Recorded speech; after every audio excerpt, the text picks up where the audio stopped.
You've written this quite interesting book, which I finished reading about 3 hours ago, in which you talk about many things, one of which is this group of people at JP Morgan who invented a lot of this stuff. When did you first meet them?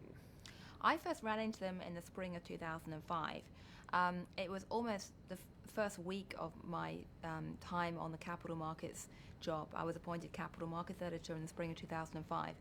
And one of the first things I did was say, listen, if I want to understand how this new world works, I can't just sit at my desk. I have to get out and get dirty and go and meet these guys in their natural habitat, if you like. It's basically, 101 social anthropology skills. You go and find out what they're up to. And so I went down to an investment banking conference they had down in Nice in the south of France. And I walked in, and it was basically a conference to discuss CDOs. And I sat there, in the conference room listening to all this stuff. And up on the stage, there were PowerPoints explaining how CDOs worked and discussions about the market. And frankly, it was completely incomprehensible to me, most of what they were saying, because they were speaking this weird language that, didn't mean anything to anyone outside the world.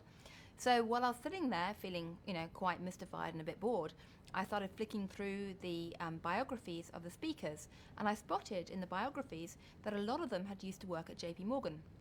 So a break comes along in the presentations, and I speak to my neighbour sitting next to me in the conference theatre and say, why these guys, why do they all used to work at JP Morgan? Because back in the early part of this decade, the presumption tended to be that it was Goldman Sachs alumni who were running the world and very powerful.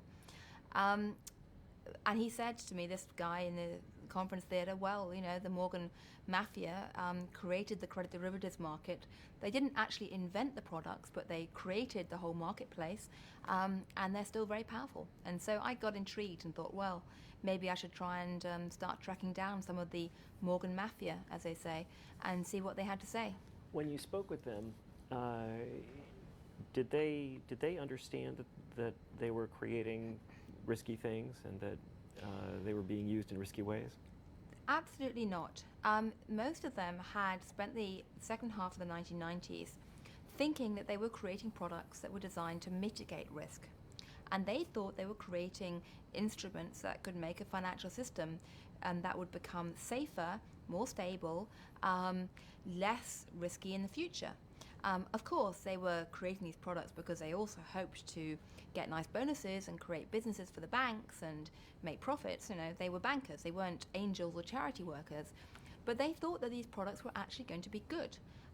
Like so many innovations, they started off with an ideal of actually bringing about progress. And do you think that was in part the result of their youth? I mean, if one looks at these products through the lens of traditional insurance, for example, one immediately notices staggering and alarming differences between traditional insurance and these products. If in a traditional insurance policy, you can't get an insurance policy for 10 times the value of your house. Mm-hmm. You can't get insurance against 25 other people's houses, etc. There are many ways in which these products diverged from, and traditional insurance policies have deductibles so that people don't have an incentive to be careless about leaving matches around their house.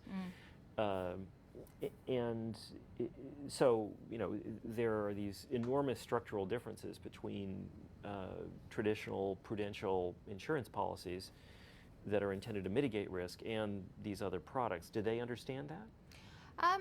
Well, subsequently they came to understand it very clearly.